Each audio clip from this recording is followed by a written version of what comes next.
Hey y'all, it has been a minute, and I'm actually taking a break from studying right now because it's just not happening.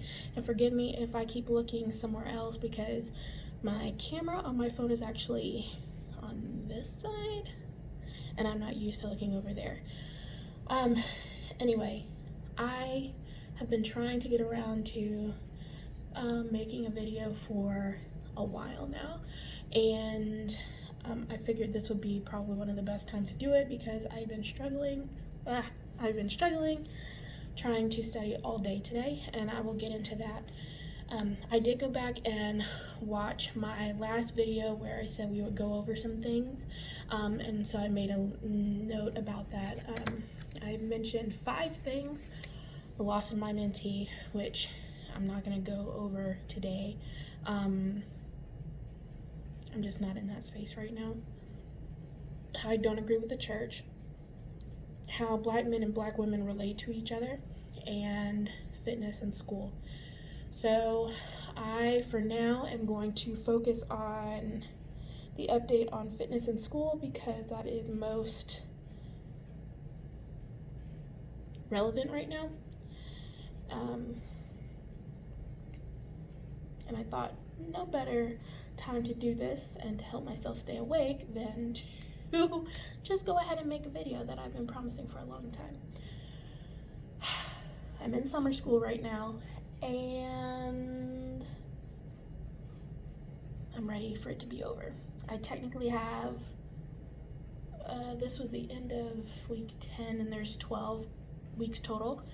So I am about to go into the penultimate week of school, and when I tell y'all that I cannot wait for it to be over, not necessarily because I haven't enjoyed the process. I told you all in one of my other videos that, is this even gonna stay? I don't know. Anyway,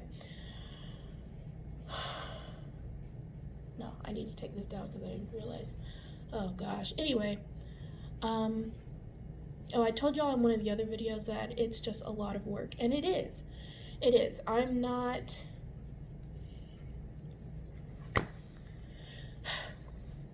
don't have any qualms about that because I knew this was going to be, I knew this, y'all, I have word vomit right now, and I don't know why. I apologize. Let me start that again. I knew to expect this going into school, but I was also hoping that a lot of my feelings of stress were going to be alleviated a little bit more than it has by now, and it hasn't. So anyway, let me go into the story of how I got back into school, how I chose the program I'm in, and how it's been going, and the somewhat revelation that I had a few weeks ago, I guess. So I am currently working towards ultimately a doctorate in instructional systems and learning technologies. And the reason why I got into that is because I do a lot of tutoring and working with kids. And I was finding a stark contrast between kids who have different levels of resilience when it comes to working through the hard stuff. Meaning, if they don't understand a concept, how far are they willing to work with themselves and to work through the difficulty in order to get a solution. And I was seeing a stark contrast between some of my students who do different like arts type activities outside of school and kids who do just school. And it was fascinating to me. Well, I was in the salon, like one of the rare times I ever go to the salon, which was about 2 years now. And I was talking to my hairstylist of all people, and she was also wanting to go into, she also wanted to go back to school, and she was talking about her program, and then she somehow mentioned my program. And I thought, wow, that's really fascinating. I'd never heard of it.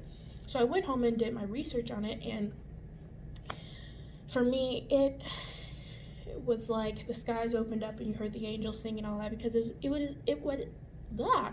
Y'all, I need to slow down. It was exactly what I was looking for as far as wanting to help people. For me, I'm huge on proactive or preventative care rather than reactive. Reactive care does nothing for me. It makes me very irritated and very frustrated, which is why I had to get out of the education system, because it always seemed like I was doing damage control instead of preparing kids to handle situations before they became crisis level. So that was the biggest reason I got out of that. Fast forward to music therapy, which I have a master's degree in, and it just wasn't doing it for me. I love music therapy. I still enjoy it. I still, practice it and all that, but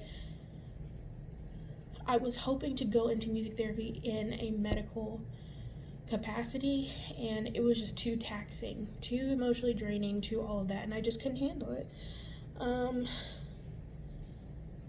You know what, I'm at home, so it's all good. Bun today. So anyway, I started this program, and it is completely different from anything I've ever done before.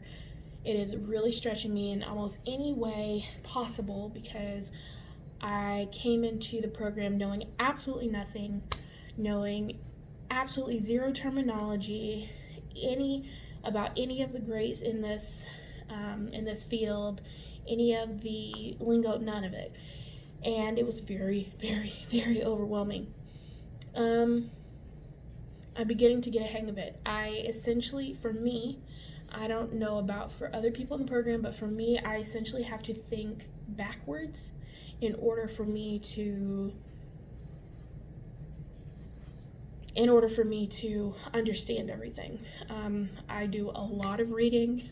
I do a lot of highlighting. If y'all saw the amount of paper and highlighters that I have gone through, but it's all necessary. It's all needed. And for me, all of it is actually really interesting. It's something about when you want something for yourself and you're pursuing something for no other reason than yourself. It's not a chore. It's not something that you feel like you have to drag your feet through the mud for, or anything like that. It is truly interesting.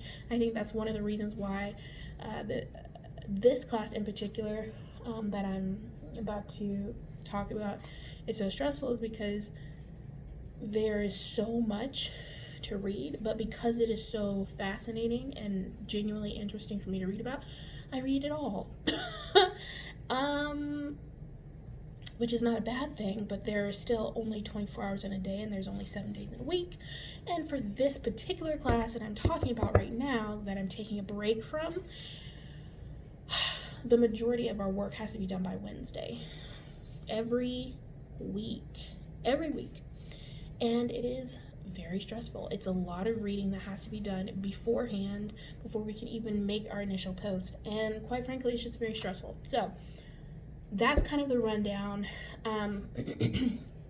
So essentially, my end goal is to look at how people learn. That's the very, very, very basic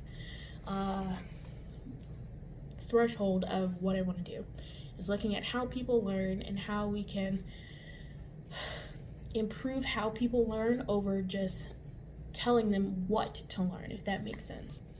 Okay, so the class that I'm in right now is amazing. It is called, and I have my sheet here, this is my stuff for week 10, which I'm working on now, which I'm taking a break from right now. It is called Trends and Issues in Instructional Design. like I said, I love the class. I really, really enjoy the teacher's assistant and the professor itself. Shout out to Dr. B. I really, excuse me, I really enjoy being in her class. However, it got to a point a couple of weeks ago, or at this point, probably about 3 weeks ago, where I had to disclose some things to her because I was just struggling and I was really beginning to feel beside myself. And I haven't shared this with y'all, so I thought this would be a perfect opportunity because I'm also trying to keep myself awake. So, backstory on me, and this will also explain some things that I struggle with, like inconsistency and when I have word vomit and things like that. So, I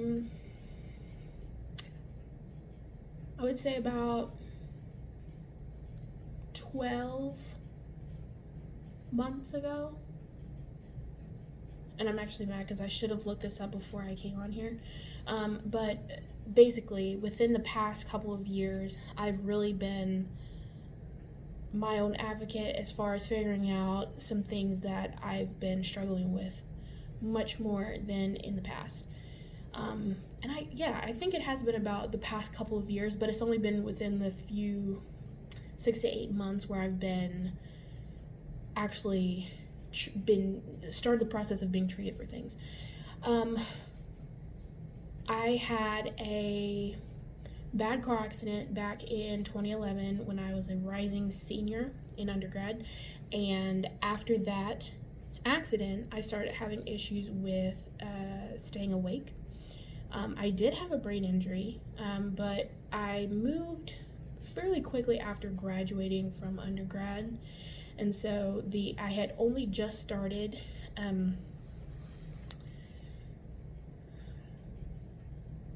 like medical care, like therapy and doing testing and things like that before I moved. Well, I moved and my insurance that I had back home wasn't recognized by the state, and so I essentially didn't have insurance, and I was new to the state. Like I didn't know any of that stuff, so I essentially was just trying to figure it out. My master's program, I could not really tell you how it happened, how I graduated, or anything like that. It was a nightmare as far as trying to figure out how I was going to get everything done, how everything was going to happen. I was walking everywhere, which is not necessarily an issue, but I was walking everywhere, having to look professional because I was a graduate assistant, going to teach, going to school, going to practicums, doing this, doing that. It was crazy. Anyway, fast forward, I have then graduated. I have taught at a private 501c3 school for children with certain disabilities, yada, yada, yada, yada, yada.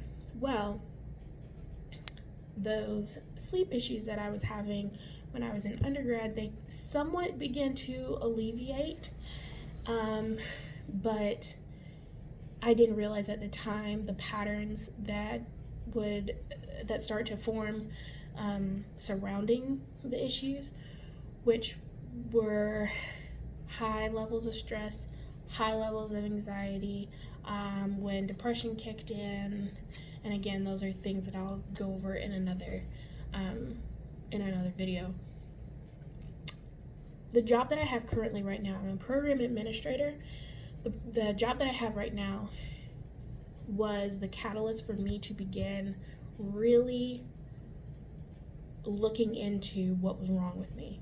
I could not, for the life of me, stay awake for a complete shift.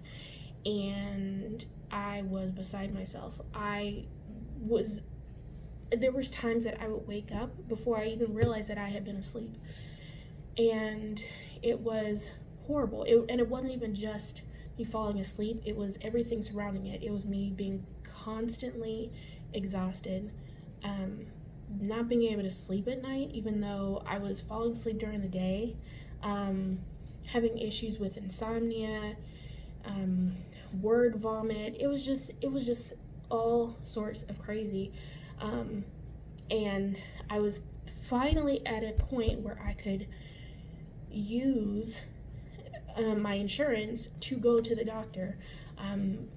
The previous jobs that I had, I was an educator, and then I worked for the state as an abuse counselor, and then I was where I am now.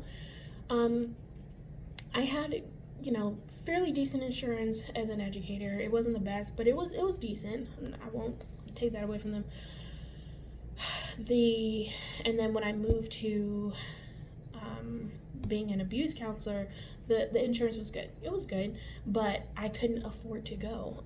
It was always making ends meet. Where I am now, I actually could afford to go, and so that's when I told myself, I am putting an end to this. I am going to figure out what is wrong with me. So I started the journey, and I went to my primary care doctor. She ordered me some referrals and things like that, and now, fast forward to now, I am being treated for narcolepsy. So let me go over what narcolepsy is for those of you who may not know. Narcolepsy is a neurological disorder that impedes a person's ability to control their sleeping behaviors. So a lot of people just call it like the sleep disorder, or when people fall asleep a lot. And it's not necessarily falling asleep a lot, it's falling asleep at inappropriate times or falling asleep suddenly. So years ago, when my best friend and I would work on homework together, or we were talking about something, she would always know when I was about to knock out, because I would just start saying random stuff, just rambling, just crazy stuff that was completely incoherent, and then I would just knock out. And it was really, really bad for a while. And like I said, looking back, I can look at chunks of my life throughout the years after the accident where certain triggers were causing, excuse me y'all, I'm so sorry, were causing the narcolepsy to be exacerbated, but of course I didn't know that's what it was at the time. So anyway, so I'm being treated for that right now, and I think that's one of that is a big reason as to why this summer has been so stressful for me, because it is the first time since starting the treatment process for narcolepsy that I have been back in school. And it has been interesting, to say the least. A lot of times I can be right in the middle of studying or reading, and I will just completely fall asleep, and then I lose so much time that I had allotted for studying, that then now I'm stressed because now I'm behind. The time that I should be done studying is now going to be used to do other things, but I still have that homework to do, or I still have the studying to do, so I don't get behind for tomorrow. It's just been really stressful. So let me put a pin in that and come back to the definition of narcolepsy. So anyway, just so y'all know, narcolepsy is not a hereditary disease, or not disease, disorder. It is a neurological thing, and it can be brought on by certain things. Mine was brought on by the brain injury, but I have also through research and talking to my sleep specialist, my doctor, that there are correlations, which is different from evidence. There's correlations between children who have a history of strep and narcolepsy, which is strange because when I was growing up, I've always had a weak respiratory system. But when I was growing up, I was always catching strep. I would catch strep, I would catch pneumonia, bronchitis, always something really bad, but strep was the one that I caught the most. Even now, whenever I get sick, I can never get like a cold. It always turns into something horrible, and a lot of times it's strep. So I've been trying to do more research on that on my own, like independent of my doctor, but I've laid a lot of that aside because I'm just trying to survive, y'all. I'm just trying to survive work and school right now. But there will be a space of rest between the fall, this semester and the upcoming fall semester. So I really kind of want to dive into things that I haven't been able to get around to for a while. But so it's not hereditary. It will cause a person to fall asleep, and it depends. Not it depends. The length of time that a person is asleep varies. So it could be a few moments, like a few minutes. It could be hours. Typically, it's in like small amounts, but it can go a while. There's also narcolepsy with cataplexy, where narcolepsy is brought on by strong emotion. I don't have that one, thankfully, because then I wouldn't be able to drive at all. I technically shouldn't be driving, but then, a girl's got to do what she's got to do. I've gotten better at learning the signs. Not always can I tell when I'm about to fall asleep, but it has gotten significantly better.